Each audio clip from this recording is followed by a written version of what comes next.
Assalamualaikum warahmatullahi wabarakatuh. Berjumpa kembali dengan Freddy Superstian channel yang selalu memberikan update informasi terbaru terkait dunia ASN, baik itu PNS maupun P3K dan berita-berita terkini yang ada di negara Indonesia. Pada video kali ini adalah lanjutan dari video yang pertama, yaitu rapat koordinasi antara Menpan RB beserta BKN dan juga seluruh anggota DPD.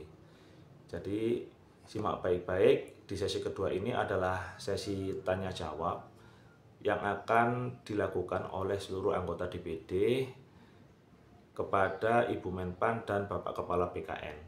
Karena di video kedua ini seluruh anggota DPD ingin sekali untuk percepatan honorer R2 maupun R3 untuk segera diangkat menjadi ASN. Jadi simak baik-baik videonya seperti apa, dan bagi teman-teman yang baru mengetahui channel ini, mohon dukungannya dengan subscribe, like, dan tulis tanggapan di kolom komentar. Kita langsung masuk ke videonya seperti apa.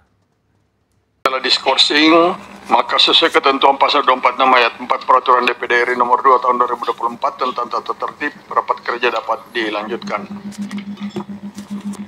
Ibu Menteri Pan RB, Kepala BKN, serta pimpinan dan anggota Komite 1 yang saya hormati, kami akan menyampaikan terlebih dahulu mekanisme rapat kerja pada hari ini. Setelah pengantar dari kami dilanjutkan, ya mungkin saya tidak tahu nanti karena waktu rapat kerja pertama dulu Ibu Menteri dan Kepala BKN telah melakukan pemaparan, maka mungkin hari ini kami minta izin Bu Menteri, kami lebih banyak barangkali yang akan memberikan masukan dari hasil reses kami di daerah, karena ini masa sidang 4 ini baru dimulai sejak 2 hari yang lalu. Ya, rapat akan diakhiri pukul 16.00. Tetapi jika dipandang perlu, rapat dapat diteruskan hingga waktu yang akan disepakati nanti. Apakah mekanisme ini dapat disepakati? Ibu Menteri, Kepala BKN, dan hadirin sekalian, sebelumnya kami ucapkan terima kasih atas kesediaan Ibu Menteri, Pan RB, dan Kepala BKN beserta jajaran yang telah hadir dalam rapat kerja Komite 1 sebagai mitra utama DPD RI untuk membahas isu-isu terkait aparatur sipil negara termasuk penerimaan ASN tahun 2024. Pada kesempatan awal ini, walaupun Ibu Menteri sudah kedua kalinya ke sini, barangkali saya tetap akan memperkenalkan anggota Komite 1 yang hadir pada hari ini. Ya, yang paling sebelah sana yang paling senior di kami ini adalah Pak Ismet Abdullah, mantan Gubernur Kepulauan Riau. Di sebelah kanannya Ibu Anya Rina Kasmayanti dari Jawa Barat. Sebelah kanannya tadi udah ketemu Ibu Leni dari Bengkulu. Di belakangnya Pak Sarip, ya, Pak Sarip Bunga, mantan Bupati apa ini di Sulawesi, ya, Gorontalo. Kemudian di sebelah kanan kirinya lagi Pak Sultan Hidayat dari Maluku Utara. Lagi ya. Sebelah kiri saya tadi sudah perkenalan Pak Bahar Buasan. Kemudian di sebelah ujung sana Pak Haji Sudirman Haji Uma dari Aceh. Kemudian Pak Teras Naran tentu sudah sangat kita kenal, mantan Gubernur Kalimantan Tengah. Kemudian Pak Tuanku Ibn Halil juga tadi sudah perkenalan dari NTB. Ya, mungkin itu sekedar perkenalan. Ibu Menteri dan Kepala BKN yang saya hormati, salah satu isu utama yang dihadapi dalam reformasi birokrasi adalah penyelesaian tenaga honorer dan pegawai non-ASN. Pemerintah telah menyiapkan strategi melalui skema pegawai pemerintah dengan perjanjian kerja atau P3K serta optimalisasi rekrutmen calon pegawai negeri sipil. Kebijakan ini diharapkan menciptakan pegawai profesional dan berkualitas, sejalan dengan efektivitas anggaran serta reformasi struktural birokrasi. Untuk memberikan kepastian hukum bagi tenaga non-ASN, diperlukan percepatan penerbitan peraturan turunan dari Undang-Undang ASN. Dalam upaya penataan tenaga non-ASN, pemerintah telah menetapkan total 1.280.547 formasi calon aparatur sipil negara tahun 2024 dengan alokasi terbesar untuk P3K sebanyak 1.031.554 formasi yang diambil dari www.menpan.go.id. Pendaftaran seleksi P3K 2024 dilakukan dalam 2 periode, tanggal 1 sampai 20 Oktober 2024 bagi pelamar prioritas, serta 17 November sampai 31 Desember bagi tenaga non-ASN yang aktif bekerja di instansi pemerintah. Kebijakan ini menjadi langkah konkret pemerintah dalam menuntaskan permasalahan tenaga non-ASN. Meskipun berbagai kebijakan telah diterapkan, implementasi reformasi birokrasi masih menghadapi tantangan seperti kualitas pelayanan publik yang belum merata, penerapan sistem merit yang belum optimal, serta status tenaga honorer yang belum terselesaikan. Oleh karena itu diperlukan sinergi antara Kementerian PAN-RB dan Komite 1 DPD RI dan pemangku kepentingan lainnya guna memastikan reformasi birokrasi berjalan sesuai dengan visi yang telah diatur dan seluruh anggota Komite 1 yang kami hormati. Dalam rapat kerja kita sebelumnya pada tanggal 3 Desember 2024 antara Komite 1 DPD RI dan Kementerian PAN-RB dan PLT Kepala BKN pada waktu itu telah menghasilkan beberapa kesimpulan. Di antaranya dapat disampaikan bahwa Komite 1 DPD RI sepakat dengan Kementerian PAN-RB mengangkat seluruh pegawai non-ASN atau nama lain yang bekerja di instansi pemerintah, diangkat semua 100% sebagai ASN tahun 2024 yang sesuai dengan database BKN RI dan Undang-Undang Nomor 100 Sipil Negara, dan mendorong Kementerian PAN-RB untuk mempercepat proses peningkatan kesejahteraan ASN melalui peningkatan tunjangan kinerja secara bertahap menjadi 100% dan mengakomodir seluruh pegawai pemerintah non-pegawai negeri atau PPN-PN sesuai formasi menjadi pegawai pemerintah dengan perjanjian kerja atau P3K di Sekretariat Jenderal DPD RI sesuai dengan peraturan perundang-undangan. Selanjutnya, pada masa sidang 3 tahun sidang 2024-2025 lalu, Komite 1 telah menghasilkan pengawasan atas pelaksanaan Undang-Undang Nomor 20 tahun 2023 tentang aparatur sipil negara yang kemudian disahkan menjadi produk pengawasan DPD RI pada sidang paripurna DPD RI pada tanggal 14 Maret 2025 yang lalu. Hasil pengawasan DPD RI atas pelaksanaan Undang-Undang Nomor 20 tahun 2023 tentang aparatur sipil negara tahun 2024 memberikan beberapa rekomendasi dari DPD RI sebagai berikut. Yang pertama, mendesak pemerintah untuk mengatasi ketimpangan implementasi regulasi antara pusat dan daerah, terutama dalam aspek rekrutmen, promosi, dan distribusi pegawai. Yang kedua, mendesak pemerintah melakukan review terkait penundaan pengangkatan calon aparatur sipil negara, baik pegawai negeri sipil maupun pegawai pemerintah dengan perjanjian kerja atau P3K tahun 2024, dan mengangkat seluruh pegawai non-ASN menjadi P3K secepatnya di tahun 2025 sesuai dengan jadwal yang telah ditetapkan sebelumnya. 3. Mendesak pemerintah untuk meningkatkan koordinasi antar kementerian, lembaga, dan pemerintah daerah dalam menjalankan fungsi pengawasan dalam memastikan implementasi sistem merit dan penyelesaian isu-isu strategis dalam birokrasi. Yang keempat, meminta pemerintah untuk menjaga keseimbangan distribusi ASN di seluruh daerah dengan memperhatikan kebutuhan masing-masing daerah. Yang kelima, meminta pemerintah untuk meningkatkan budaya hukum birokrasi dalam meningkatkan profesionalisme ASN, disiplin kerja, inovasi dalam pelayanan publik, dan percepatan digitalisasi dan reformasi birokrasi. Yang keenam, meminta pemerintah meninjau kembali alokasi pendanaan belanja pegawai yang membatasi 30%, sebagaimana Undang-Undang Nomor 1 tahun 2022 tentang hubungan keuangan antara pemerintah pusat dan pemerintah daerah terkait pembatasan belanja untuk pegawai. Jadi Ibu Menteri ini juga kemarin, di samping kami mendesak Ibu Menteri dan Kepala BKN untuk menyelesaikan masalah ini, ya juga terus terang secara diam-diam ada kepala daerah juga yang menghubungi kami, ya, mengenai besarnya beban yang harus mereka iba, dan kalau ini dipaksakan Pak, ini akan melebihi 30% belanja pegawai kami. Ya, jadi ini barangkali ya Ibu Menteri dan Kepala BKN serta pimpinan dan anggota Komite 1 yang kami hormati.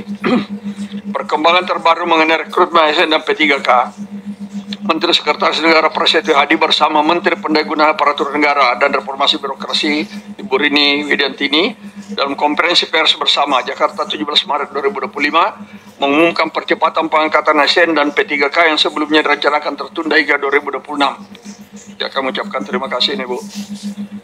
Dalam konferensi pers 16 Maret 2020, pemerintah menegaskan bahwa pengangkatan CPNS akan diselesaikan paling lambat Juni 2025, sementara P3K pada Oktober 2025. Keputusan ini diambil setelah mempertimbangkan aspirasi masyarakat yang menolak penundaan. Pemerintah juga menegaskan bahwa penerimaan P3K 2024 akan menjadi kebijakan afirmasi terakhir. Ya, saya kira kita setuju ini. Dengan pengangkatan ASN ke depan dilakukan melalui rekrutmen normal berdasarkan kebutuhan yang telah dianalisis secara komprehensif. Keputusan ini diharapkan dapat segera diimplementasikan sesuai rencana. Selain itu, isu mengenai keberadaan personil TNI dan Polri yang aktif dalam jabatan sipil telah menimbulkan perdebatan di ruang publik beberapa waktu terakhir ini. Sejumlah pihak mengkhawatirkan adanya potensi terganggunya profesionalisme birokrasi. Oleh karena itu perlu kajian lebih lanjut mengenai regulasi dan implikasi kebijakan ini agar tetap sejalan dengan prinsip tata kelola pemerintahan yang baik. Jadi saya kira suara-suara dari DPD ini pun juga banyak yang khawatir akan kembalinya situasi Orde Baru yang lalu. Ya, mudah-mudahan ini tidak akan terjadi. Berdasarkan uraian yang kami sampaikan sebelumnya, Komite 1 DPD RI memandang perlu melaksanakan rapat kerja dengan Menteri Pendaguna Aparatur Negara dan Reformasi Birokrasi dan Kepala Badan Kepegawaian Negara Republik Indonesia untuk melihat sejauh mana pelaksanaan penataan tenaga honorer, pengangkatan penerimaan CASN tahun 2024 dan keberadaan personil TNI dan Polri aktif dalam jabatan sipil. Demikian pengantar dari kami. Selanjutnya mungkin tetap kami persilakan Ibu Menteri dulu untuk memberikan pengantar dan juga Bapak Kepala BKN sebelum saya persilakan teman-teman dari Komite 1 untuk menyampaikan hasil aspirasi mereka dari daerah. Saya persilakan Ibu Menteri. Bismillahirrahmanirrahim. Assalamualaikum warahmatullahi wabarakatuh. Salam, Om Swastiastu, Namo Buddhaya, salam kebajikan, salam sejahtera untuk kita semua. Yang saya hormati Ketua Komite 1 DPD RI Bapak Dr. Andi Sofyan Hasdam, Wakil Ketua Komite 1 Pak Bahar, para yang saya hormati juga para anggota Komite 1 DPD RI yang hadir saat ini, dan saya hari ini ditemani oleh Kepala Badan Kepegawaian Negara Prof. Zudan, Wakil Kepala PKN, dan saya mohon maaf Pak pimpinan bahwa Pak Wamen kami hari ini kita berbagi tugas. Hari ini beliau sedang bertugas di Banjarmasin bersama Deputi Pelayanan Publik, namun seluruh eselon 1 dari Kementerian PAN-RB tentunya hadir, kami selalu hadir lengkap hari ini termasuk staf ahli dan staf khusus kami. Ya, terima kasih. Tentunya saya pada hari ini marilah kita mengucapkan syukur bahwa kita pada hari ini bisa bertemu kembali setelah pertemuan terakhir, dan tentunya masih dalam suasana bulan Syawal. Saya ingin mengucapkan selamat Hari Raya Idul Fitri. Mohon maaf lahir dan batin, ini belum terlambat, masih bulan Syawal ya Bapak Ibu ya. Dan ini saya tadi yang sudah disampaikan oleh pimpinan, tentunya saya menyampaikan apresiasi yang sangat tinggi atas dukungan yang tidak pernah berhenti dari Komite 1 DPD RI di dalam kami melaksanakan tugas untuk mentransformasikan birokrasi pemerintah, dan kami sudah mencatat tadi masukan-masukan dari hasil reses Bapak dan Ibu. Namun hari ini, pada siang hari ini tentunya ketika kami mendapatkan surat undangan ini, ada banyak isu-isu strategis yang disampaikan untuk kami jawab, dan ini ada sekitar 11 dengan isu strategis lain, dan izinkanlah kami untuk menjawab secara sesuai dengan pengelompokannya, dan nanti yang detail untuk masalah penyelesaian CASN juga nanti akan disampaikan oleh Kepala BKN. Nah, Bapak dan Ibu sekalian, ada isu yang akan kami sampaikan hari ini sesuai dengan undangan yang disampaikan kepada kami dengan outline. Pertama kali mungkin kami akan menyampaikan progres pelaksanaan dari reformasi birokrasi. Setelah itu kami juga akan menyampaikan beberapa isu strategis kaitannya dengan manajemen ASN. Kemudian yang ketiga yang tidak kalah menariknya, yang banyak sekali pertanyaan terutama dari publik kaitannya dengan masalah pemindahan ASN ke Ibu Kota Negara, dan tadi pimpinan juga menyampaikan mengenai pengisian jabatan oleh TNI dan Polri aktif. Bapak Ibu yang saya hormati, untuk progres pelaksanaan reformasi birokrasi yang juga dipertanyakan, izinkan saya menyampaikan laporan atau informasi bahwa dalam 10 tahun terakhir ini tren reformasi birokrasi menunjukkan arah yang positif baik pada kementerian dan lembaga maupun pemerintahan provinsi maupun kabupaten kota. Jadi bisa dilihat dari tren dari paparan yang kami sampaikan. Dari grafik yang kami siapkan, ini terlihat di tahun 2014 sampai tahun 2023. Selamat datang Pak Mudi. Ya, izin saya melanjutkan Bapak. Ya.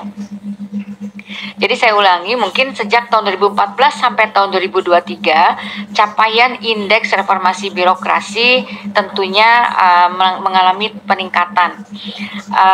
Kementerian dan lembaga mencatat angka tertinggi dengan skor 76,81 di tahun 2023 dan naik signifikan dari tahun 2014 dengan nilai 52,31. Sementara provinsi pun demikian, dari skor 69,71, dan pemerintah kabupaten kota meskipun baru mulai dievaluasi tahun 2015 tentunya juga mengalami tren yang cukup tinggi. Nah, Bapak dan Ibu sekalian, dapat kami sampaikan bahwa peningkatan nilai reformasi birokrasi ini tentunya berhasil mencegah pemborosan APBN maupun APBD sekitar 121,9 triliun. Jadi dengan reformasi birokrasi ini, jadi saat ini telah terbentuk sebanyak 2.624 unit percontohan untuk pelayanan prima anti korupsi, dan sehingga program RB ini menjadi lebih terkonsolidasi dalam Sanas PK ya Pak, Bapak dan Ibu sekalian. Bahkan saat ini juga kami telah membentuk sekitar lebih dari 100 mall pelayanan publik, atau tepatnya 175 mall pelayanan publik dan 600 MPP digital di daerah. Hal ini tentunya sebagai upaya bagaimana kita memperbaiki reformasi birokrasi di seluruh instansi pemerintah. Selanjutnya, bagaimana dampak reformasi birokrasi tentunya terhadap peningkatan investasi. Reformasi birokrasi juga ternyata berhasil meningkatkan investasi melalui reformasi birokrasi tematik. Ini terlihat bahwa 73,6% dari total peningkatan investasi Indonesia berasal dari kontribusi pemerintah daerah. Jadi kontribusi pemerintah daerah itu cukup tinggi Bapak Ibu sekalian yang berpartisipasi di dalam reformasi birokrasi tematik. Sementara sisanya sebanyak 26,94% berasal dari daerah yang tidak berpartisipasi. Total terrealisasi investasi sepanjang Januari sampai Desember 2024 itu mencapai 1,7 kuadriliun berdasarkan data BPKPM tahun 2025. Nah, selain reformasi juga memiliki peran di dalam signifikan untuk investasi, ternyata reformasi birokrasi juga memiliki peran yang signifikan di dalam menurunkan angka kemiskinan nasional. Sebanyak 87% kabupaten kota yang menerapkan reformasi birokrasi tematik dengan nilai signifikan, rata-rata angka kemiskinannya jauh lebih rendah. Jadi hanya sekitar daerahnya itu concern terhadap reformasi birokrasi tematik, ternyata dari mereka di daerahnya berhasil menurunkan angka kemiskinan sebanyak 5,16%, bahkan melampaui target nasional. Ini tentunya menunjukkan bahwa penerapan reformasi birokrasi di daerah atau kaitannya dengan reformasi birokrasi tematik berkontribusi yang positif dalam menunjukkan kemiskinan secara lebih efektif. Bapak Ibu yang saya hormati, dalam satu dekade terakhir kami juga ingin menyampaikan ada sebanyak 15.558 unit kerja yang diusulkan sebagai tim penilaian nasional yang menjadi unit kerja WBM dan WBBK, atau sebanyak 2.302 unit diantaranya tentunya berhasil meraih peringkat wilayah bebas korupsi, dan 322 berhasil meraih peringkat WBB atau wilayah bersih dan melayani. Unit kerja tersebut berasal dari berbagai instansi pemerintah, baik pusat dan daerah. Sebanyak 286 instansi pemerintah itu juga ikut serta berpartisipasi di dalam zona integritas, dan ini menunjukkan peningkatan yang cukup signifikan sebanyak 42,29% dari tahun sebelumnya. Nah, jika dibandingkan progres reformasi birokrasi antar wilayah di Indonesia menunjukkan variasi yang cukup signifikan, Bapak dan Ibu sekalian, bisa dilihat dari paparan yang kami sampaikan. Pulau Jawa, Sumatera, Kalimantan memiliki catatan yang beragam dengan beberapa provinsi yang telah menerapkan atau menunjukkan progres positif, itu ya, ditandai dengan banyaknya kabupaten kota yang memperoleh indeks RB minimal baik. Ini Bapak dan Ibu bisa melihat dari ditunjukkan. Jadi kalau kuning itu berarti indeksnya itu minimal baik. Jadi Sumatera, Kalimantan, itu sudah banyak. Bahkan di Jawa tuh hampir seluruhnya dia mempunyai nilai reformasi birokrasi baik. Namun demikian untuk wilayah Indonesia dibandingkan wilayah lain. Jadi mungkin ini mohon bisa menjadi perhatian Bapak dan Ibu yang memang belum mencapai indeks RB minimal baik. Karena tadi saya sampaikan ternyata kalau daerahnya concern terhadap reformasi birokrasi ternyata bisa meningkatkan investasi dan penurunan kemiskinan. Sehingga dengan adanya variasi ini dibutuhkan tentunya sekali lagi komitmen dari kepala daerah, tentunya dengan dukungan dari Kementerian Dalam Negeri. Kami berharap Bapak Ibu bisa mendorong Pemda untuk mendorong keterlibatan seluruh jajaran Pemda untuk memilih kegiatan yang menyasar kepada akar masalah. Jadi dan fokus perubahannya nyata, jadi bukan sekedar nilai. Jadi kadang-kadang mereka mengejar nilai, tapi kita juga akan menilai bagaimana dia itu menyasar akar masalah supaya perubahan-perubahan di daerah itu betul-betul nyata gitu. Nah, sementara ini juga Kemendagri seperti yang mungkin Bapak dan Ibu ketahui berperan mengawal pelaksanaan reformasi birokrasi, memastikan inovasi daerah yang berdampak langsung. Jadi kami dengan Kementerian Dalam Negeri sekarang bahu-membahu untuk memastikan daerah itu betul-betul melaksanakan kertas tapi betul-betul bisa dilaksanakan dengan baik. Dan ini tentunya kami juga izin sekalian juga kami melaporkan dan menyiapkan grand design reformasi birokrasi yang saat ini menunggu ditandatangani Bapak Presiden. Jadi pelaksanaan reformasi birokrasi ke depan tentunya akan tetap kami fokuskan kepada reformasi birokrasi yang bersifat tematik. Jadi karena dengan bersifat reformasi birokrasi tematik itu ternyata tadi lebih cepat untuk mendorong tema-tema kantung-kantung persoalan yang ada di dalam birokrasi pemerintah. Seperti yang Bapak lihat di dalam paparan, Bapak Ibu lihat ini kita untuk 5 tahun ke depan kami ada 5 reformasi birokrasi tematik yang tetap akan kami usung, dari mulai penanggulangan kemiskinan sampai bagaimana percepatan prioritas aktual Presiden yang seluruhnya akan ditopang oleh pelaksanaan RB di bidang transformasi digital pemerintah. Ada satu hal lagi yang tidak kalah pentingnya Bapak dan Ibu sekalian. Bapak Presiden selalu menekankan untuk selalu bersinergi, berkolaborasi antar instansi pemerintah. Oleh karena itu juga kami sekarang sudah mempersiapkan yang sebelumnya hanya fokus kepada instansi pemerintah, sekarang kami fokuskan kepada dukungan bagaimana jadi untuk membangun ownership bersama di dalam pelaksanaan proyek-proyek nasional. Dan ini kita berharap ada keselarasan dan keterpaduan kinerja antar KL dan pemerintah daerah, bahkan di dalam pemerintah daerah, supaya tidak terjadi silo-silo di dalam program-program pemerintah. Dan selanjutnya Bapak dan Ibu sekalian, saya akan beranjak ke isu yang kedua yang juga ditanyakan oleh Bapak dan Ibu, pertama yaitu kaitannya dengan masalah manajemen ASN.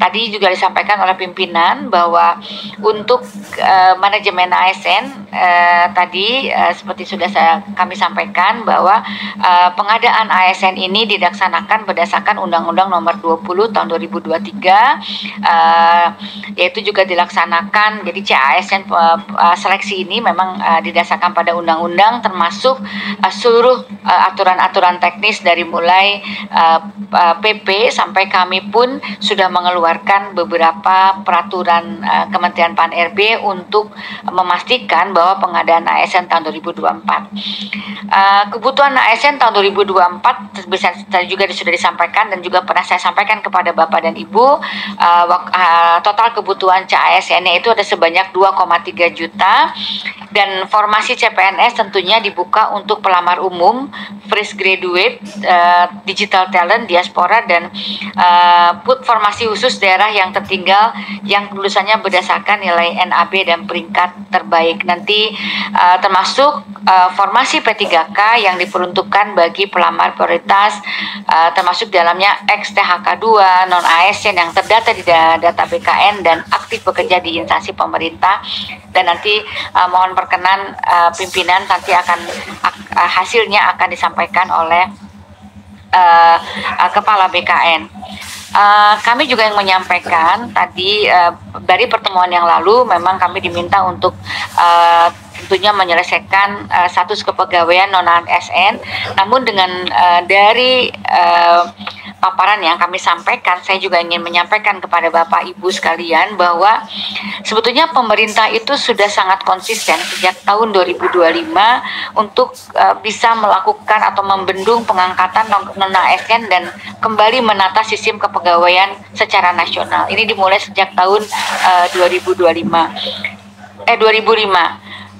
Jadi Bapak dan Ibu bisa melihat sejak tahun 2005 kami sudah berusaha untuk memperbaiki sistem kepegawaian secara nasional semata-mata karena ingin memperbaiki kualitas birokrasi. Kemudian sejak PP 48 2005 dan sampai dengan hingga PP 49 2018, pemerintah sebetulnya sudah menetapkan larangan pengangkatan pegawai non-ASN di luar mekanisme seleksi. Jadi sejak tahun 2025 sebenarnya sudah kita larang dan sudah ada PP-nya. Termasuk seleksi khusus bagi THK 1, THK 2 dan formasi P3K. Dan puncaknya itu melalui Undang-Undang Nomor 20 Tahun 2023, penataan non-ASN tentunya sudah bisa diselesaikan di 2024. Oleh karena itu Kemenpan RB tentunya bersama-sama Komisi 2 DPR RI itu juga sudah berkomitmen untuk menyelesaikan tenaga non-ASN melalui jalur P3K, yaitu bahwa tadi pegawai non-ASN yang mendaftar dan sesuai dengan formasi yang diusulkan langsung akan berangkat menjadi P3K, tetapi yang mendaftar dan tidak terdapat dalam usulan formasi maka akan diangkat menjadi P3K paruh waktu. Nah, untuk itu seperti yang saya sampaikan, pada tanggal 17 Maret tahun 2025 kami sudah mengumumkan beberapa isu krusial. Tadi sudah di-mention juga oleh Pak Pimpinan bahwa nanti paling lambat bulan Juni 2025 dan P3K tahun Oktober 2025, dan tentunya dengan menegaskan bahwa permintaan antar seluruh kementerian, lembaga, dan pemerintah daerah untuk terus menjaga nilai-nilai meritokrasi, dan ini adalah kebijakan afirmasi terakhir pengangkatan ASN. Dan tentunya Bapak Presiden juga menegaskan bahwa rekrutmen ASN ini adalah dilakukan untuk memastikan pelayanan publik berjalan dengan normal.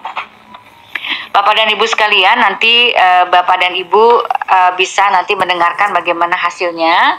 Dan sekarang dalam proses pemberkasan, kami selanjutnya juga kami akan menyampaikan mengenai evaluasi pengadaan ASN tahun 2024. Memang kami dapat sampaikan terdapat beberapa instansi yang memang menunda untuk penyelesaian pengadaan CPNS. Makanya kemarin tuh dimundurkan, memang ada banyak instansi memang bersurat untuk diminta untuk menunda gitu ya. Jadi datanya nanti ada di BKN. Kemudian juga instansi itu banyak juga yang tidak mengusulkan formasi sesuai dengan kualifikasi pendidikan terhadap pelamar yang di dalam database BKN. Jadi yang seharusnya 1,3 yang kita sediakan, yang masuk ke kami hanya sekitar 1.017.000 saja gitu yang masuk. Ini persoalan-persoalan yang dihadapi. Kemudian ternyata ada juga pelamar yang mendaftar pada unit kerja yang tidak sesuai dengan data yang bersangkutan. Jadi dia seharusnya datanya di mana, dia melamarnya ke yang itu langsung Google, seharusnya kan memang disesuaikan dengan data di PKN. Tentunya tadi juga selanjutnya juga kami evaluasi pengadaan CSN ini juga kami juga menyampaikan tadi Pak Pimpinan juga menyampaikan kaitannya dengan masalah Undang-Undang Nomor 1 Tahun 2022 yang proporsi belanja pegawai yang akan dibatasi 30% ini paling lambat tanggal 5 Januari 2007 itu harus sudah 2027 30% ya, dari APBD ini paling lambat 5 Januari 2027, mohon maaf, itu harus 30%. Dan dari data yang sampai kami tahun anggaran 2024 ternyata masih ada pemerintah daerah dengan rasio belanja pegawai di atas 50%. Ibu bisa melihat dari data kami. Oleh karena itu sebetulnya instansi pemerintah masih memiliki sekitar waktu 2 tahun kurang sedikit untuk namanya agar pembatasan ini memang agar memastikan belanja birokrasi itu dapat digunakan lebih banyak kepada kesejahteraan rakyat. Selanjutnya, isu yang berikutnya yang ingin kami sampaikan, sebagaimana yang di surat yang disampaikan kepada kami, adalah kaitannya dengan pemindahan kementerian dan lembaga dan pegawai ASN ke ibu kota Nusantara. Jadi penundaan karena ini baru saja terjadi perubahan kabinet, maka pemindahan Kementerian Lembaga dan Pegawai ASN untuk ke IKN tahun 2024 belum dapat dilaksanakan. Nah, ini nanti kami juga sudah bersurat kepada seluruh instansi pemerintah karena memang penataan organisasi dan dari kabinet itu masih dalam tahap konsolidasi internal. Jadi ada satu kementerian yang terpecah menjadi 3, ada yang menjadi 2, ada yang ini. Jadi Menko pun bertambah sehingga kami juga masih meminta kementerian dan lembaga itu untuk melakukan konsolidasi di internal. Dan ini juga IKN pun saat ini sedang melakukan penyesuaian terhadap gedung perkantoran dan unit hunian sejalan dengan berubahnya jumlah kementerian dan lembaga. Nanti akan kami sampaikan pemindahannya juga nanti akan disampaikan setelah kami juga mendapatkan penetapan peraturan presiden tentang pemindahan kementerian dan lembaga dan seluruh ASN ke IKN. Tentunya kami sambil menunggu pun kami juga sudah menyiapkan rancangan keputusan Menpan RB tentang pola penugasannya, Pak. Jadi sebetulnya kebijakan-kebijakan sudah kami siapkan, hanya menunggu pemindahan Pepresnya saja. Kemudian kaitannya dengan pengisian jabatan ASN dari TNI dan Polri, tentunya Bapak dan Ibu sekalian, untuk pengisian jabatan ASN dari TNI dan Polri serta penugasan ASN di lingkungan TNI dan Polri yang bersifat resiprokal sudah diatur di dalam Undang-Undang Nomor 20 Tahun 2023 tentang ASN, kemudian utamanya di dalam pasal 19 ayat 2. Kemudian juga berdasarkan PP nomor 17 tentang manajemen pegawai negeri sipil bahwa pengisian persyaratan anggota TNI dan Polri yang dapat diangkat di dalam jabatan pimpinan tinggi itu memang sudah diatur Bapak dan Ibu sekalian. Tentunya pengisian jabatan ini perlu dilakukan secara terbuka, kompetitif di lingkungan instansi pemerintah. Dan ini yang memang secara peraturan yang memang untuk pengisian TNI dan Polri memang sudah ada dasar hukumnya.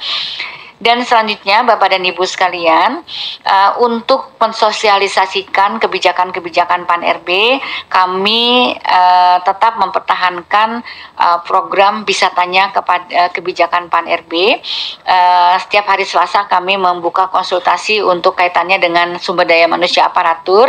Hari Rabu kami juga membuka konsultasi tentang reformasi birokrasi dan Kamis untuk pelayanan publik serta transformasi digital pemerintah, dan Jumat tentang kelembagaan tata tata laksana.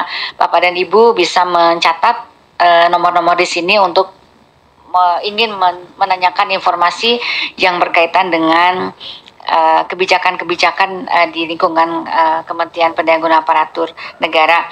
Demikian Bapak dan Ibu sekalian, laporan atau paparan yang dapat kami sampaikan sebagaimana isu-isu strategis yang diminta kepada kami. Mudah-mudahan ini sudah bisa menjawab apa yang sudah Bapak dan Ibu sampaikan kepada kami. Terima kasih. Wassalamualaikum warahmatullahi wabarakatuh. Dan nanti yang secara detail mengenai perkembangan CASN akan disampaikan oleh Kepala BKN. Terima kasih Bapak.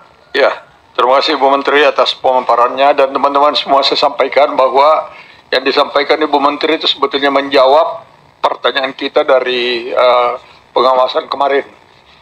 Ya, jadi tapi kalau masih ada akan ditanyakan sebentar, silakan. Saya persilakan Bapak Prof. Sudan Kepala BKN untuk menyampaikan pemaparan. Bismillahirrahmanirrahim. Assalamualaikum warahmatullahi wabarakatuh. Bapak Andi Sofyan Hasdam, Ketua Komite 1, Pak Muhdi, Wakil Ketua 3, dan Pak Bahar, Wakil Ketua 2, Ibu Menteri, beserta seluruh jajaran, Bapak dan Ibu anggota DPD Komite 1 yang kami hormati, dan rekan-rekan BKN, seizin Bu Menteri kami melanjutkan untuk melaporkan progres CASN formasi tahun 2024. Sebagaimana pertemuan yang pertama bulan Maret yang lalu, kami sudah melaporkan bahwa untuk menyelesaikan penataan tenaga honorer itu memerlukan kerja bersama, karena kita tahu bahwa pengangkatan honorer itu diawali dari instansi pusat dan daerah. Oleh karena itu, ujung akhirnya penyelesaiannya juga berada di instansi pusat dan daerah. Dari Kementerian PAN dan RB diberikan mandat oleh peraturan perundang-undangan untuk menetapkan kebijakan rekrutmen dan menetapkan formasi sebagaimana yang diminta oleh instansi. Kemudian dari BKN menyelenggarakan kebijakan teknis terkait dengan seleksi. Contohnya seperti kita menyelenggarakan CAT, Computer Assisted Test. Dan kemudian tahapan berikutnya setelah tes berjalan, dari BKN menetapkan nomor induk pegawai untuk CPNS dan P3K. Nah, saat ini Bapak dan Ibu perlu kami laporkan dari tes tahap 1 yang sudah berjalan. Tahapan sekarang yang sudah dilakukan adalah penetapan nomor induk pegawai dan penetapan SK CPNS dan P3K. Kami laporkan Bapak dan Ibu dari 38 provinsi, dari Aceh sampai dengan Papua, provinsi yang baru, itu hampir semua provinsi dengan isi instansi kabupaten kotanya sudah menyelenggarakan pengusulan NIP ke BKN. Kemudian BKN memproses penerbitan nomor induk pegawai. Dan selanjutnya dari masing-masing instansi kita bisa melihat progresnya, berapa nomor induk pegawai yang diusulkan oleh masing-masing instansi dan berapa yang sudah diproses oleh Badan Kepegawaian Negara. Tolong teman-teman bisa ditayangkan slide, bukan yang ini. Coba yang agak di belakang tentang perkembangan yang ada di slide 17. Slide nomor 17. Jadi Bapak dan Ibu setelah tes selesai, kemudian sudah diumumkan perankingannya. Dari tes CPNS itu ada 542 instansi yang memiliki formasi. Kemudian dari BKN sudah menerbitkan 374 instansi NIP-nya. Nah, yang sekarang sudah selesai SK-nya 32 instansi. Kemudian untuk P3K tahap 1 dari 612 instansi yang ada P3K-nya, pusat dan daerah. dari BKN sudah menerbitkan 436 NIP instansi, dan yang sudah selesai SK-nya 44 instansi. Kemudian Bapak dan Ibu, untuk penetapan kalau kita bagi secara lengkap instansi pusat dan daerah. Misalnya untuk tes CPNS, instansi pusat itu ada 69 instansi yang menyelenggarakan tes CPNS. Yang NIP-nya sudah selesai, yang sudah mengusulkan ke BKN dan selesai 27 instansi. Dan yang SK-nya sudah selesai itu 4 instansi. Kemudian yang daerah ada 473 instansi, kabupaten, kota, dan provinsi, 347 yang sudah selesai NIP-nya, dan 28 kabupaten, kota, provinsi yang sudah terbit SK-nya. Kemudian untuk P3K tahap 1 pusat ada 72 instansi. 40 instansi NIP-nya sudah selesai dan 6 instansi yang sudah dibagikan SK-nya. Kemudian untuk daerah ada 540 daerah yang sudah mengirim, 540 daerah yang diberikan formasi. Kemudian 396 NIP-nya sudah selesai dan 38 daerah yang sudah dibagikan SK-nya. Jadi Bapak dan Ibu, kalau melihat dari sisi prosentasenya itu rata-rata baru di angka 12% yang SK-nya sudah selesai. Maka terima kasih Ibu Menteri yang terus mendorong instansi pusat dan daerah untuk segera menerbitkan SK untuk CPNS dan P3K. Jadi Bapak dan Ibu, sebagaimana yang tampak di layar, per tanggal 15 April kemarin, usulan NIP yang masuk ke BKN itu 592.117 NIP. Yang sudah kita selesaikan 384.714 NIP. Kemudian di instansi yang NIP-nya sudah dijadikan SK itu 47.312 NIP atau sekitar 12,3%. Jadi ini Bapak dan Ibu perkembangan sampai dengan tanggal 15 April kemarin. Nah, kami di BKN bersama Ibu Menteri terus mendorong agar Bapak Ibu para gubernur sebagai wakil pemerintah pusat di daerah melakukan konsolidasi di kabupaten kotanya. Kemudian 14 kantor regional BKN kami tugaskan untuk aktif menghubungi para kepala BKD, BKPSDM dan BKPP agar usulan NIP-nya segera disampaikan ke BKN untuk selanjutnya segera ditetapkan SK pengangkatannya. Karena kalau kita melihat deadline waktunya untuk CPNS 30 Juni harus selesai dan P3K 30 Oktober. Nah, ini kami tidak ingin nanti semuanya menumpuk usulannya di bulan Mei sehingga akan ada keterlambatan. Kita minta semuanya didorong secara bertahap dari instansi. Demikian Bapak Pimpinan, laporan dari kami. Terima kasih. Teman-teman semua, saya persilakan kalau ada yang mau ditanyakan atau disampaikan. Ini adalah video yang pertama terkait pembahasan yang sudah disampaikan oleh Ibu Rini selaku Menpan RB dan Bapak Profesor Zudan selaku Kepala BKN.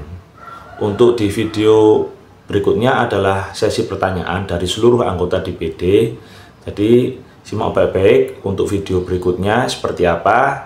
Dan bagi teman-teman jangan lupa dukungannya dengan selalu memberikan subscribe, like, dan tulis tanggapan di kolom komentar. Ada kurang ada lebihnya, saya mohon maaf yang besar-besarnya. Kita langsung sambung di video kedua ya teman-teman.